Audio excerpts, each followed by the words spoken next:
C'est le journal du week-end en Champagne-Ardenne. Bonsoir à tous et bienvenue.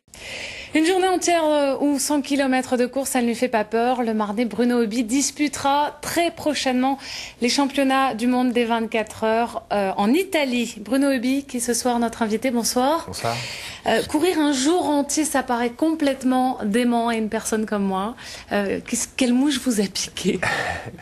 En fait, voilà, le 100 km, c'était ma distance favorite. Et puis je me suis dit qu'il était temps de passer à autre chose. Donc voilà, pourquoi ne pas courir 24 heures? 24 heures, c'est aussi la volonté de continuer le haut niveau, le sport du haut niveau avec l'équipe de France. Et après le 100 km, l'étape ultime, c'est le 24 heures. Bruno, quel est votre objectif sur ces championnats du monde de 24 heures en Italie? C'est le titre? Je crois que par équipe, oui. L'équipe est vraiment très forte. Donc le titre par équipe est vraiment envisageable. Donc c'est le but envisagé. Alors vous allez faire combien de kilomètres en 24 heures pour comprendre un petit peu? L'objectif, c'est de passer les 250. J'ai fait 242 à ma première tentative, donc normalement, avec la préparation, l'habitude de l'épreuve, je devrais pouvoir passer 250 km. Alors Bruno, vous êtes un spécialiste donc des 24 heures. On va le voir d'ailleurs avec votre succès à Aulnat dans le Puy-de-Dôme, c'était l'an passé. Mais vous êtes aussi un coureur de 100 km. Vous avez remporté celui de Millau en 2005, on va le voir aussi. C'est assez rare de courir les deux épreuves, 100 km et 24 heures? Oui, c'est vrai qu'il n'y a pas beaucoup de précédents. Donc je suis le deuxième Français à avoir réussi à être sélectionné dans les deux disciplines. Donc le passage n'est pas forcément évident. Il faut gérer autre chose, d'autres allures, d'autres vitesses. C'est un nouvel apprentissage, un nouveau départ. Et c'est aussi ce qui me motive. Quelle qualité faut-il pour courir de telles distances?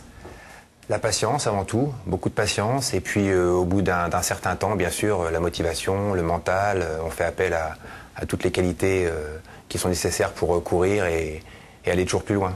Alors Bruno Obi, vous êtes également entraîneur, vous menez des actions vers les jeunes assez nombreuses et vous publiez un livre, le livre le voici, Courir longtemps, les clés pour réussir. Pourquoi aujourd'hui ce désir de transmettre? D'abord et avant tout parce que c'est mon métier. Je suis professeur de PS, donc j'ai envie de transmettre. Le fait d'être entraîneur, c'est aussi la passion de transmettre et de faire profiter à tout le monde de mes connaissances, de mes 30 années d'expérience de la course à pied, de mes 15 années passées à entraîner. J'ai envie de transmettre et puis de faire profiter de tout ça à tout un chacun et à tous ceux qui ont envie de courir et de s'y mettre. Et il y a de plus en plus de personnes, hein, Bruno, qui se mettent à la course à pied. Quels conseils vous leur donnez? Quand je cours 100 km, je prends du plaisir, donc c'est le maître mot. C'est prendre du plaisir, donc chaque plaisir, et c'est ce qui doit nous guider avant tout.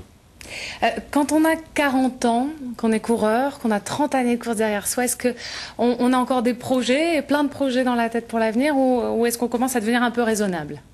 Non, plein de projets, parce que justement, la spécificité de notre sport, c'est qu'on peut à chaque fois partir vers de nouveaux défis. Voilà, le 24 heures, c'est quelque chose de tout à fait nouveau pour moi, donc il y en a plein d'autres. Il y a des tas de courses à faire à travers le monde, des tas que je ne ferai pas d'ailleurs. Donc il y a toujours des projets, toujours des choses qui sont en perpétuelle préparation. Eh bien, merci beaucoup Bruno Obi d'être venu sur ce plateau. Je rappelle que vous publiez Courir longtemps, les clés de la réussite, collection Sport Plus, un livre préfacé par Stéphane Diagana en personne.